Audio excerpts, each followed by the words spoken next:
diversionary tactics ang ginahimo sa mga sulpot kay para mahugawan ang naong sa simbahan Katoliko. Style nila, himuon nila nga murag pangwartang kung simbahan, pero wa sila kabantay nga gidadaot na, for example, granting mo ito limit nga 200 gyud nga nagingon nila nga bayad sa gitag bautismo 2,000. Kapila na mahitabo sa kinabuhi sa Katoliko. Kas ara na mahitabo kay ang doktrina sa Iglesia Katolika Apostolika Romana, ang bautismo kausara mahitabo sa kinabuhi sa tao. So, sa tibo kinabuhi nimo 2,000 ra ang imong gihatag, ha? Granting mo admitting ang 2,000 gid, ha?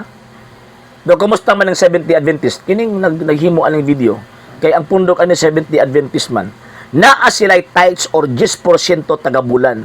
Granting nga tawag ining 2,000 ang gihatag, i-compare nato dito sa mga 70 Adventist. Butang nato og 15,000 ang bulan aning ato ang amigo.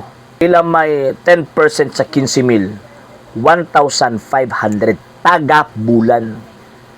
So sa napulo ka bulan, 15,000. Wa pa niabot og sa katuig, ha.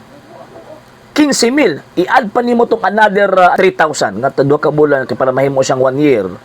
Mahulog sa 18,000. Kung i-compare nimo ang bautismo kanang giingon ninyong bayad nga 2,000 ang kausara mahitabo ang inyo, ha, isa pa lang katuig sa pagka-member 15,000 na.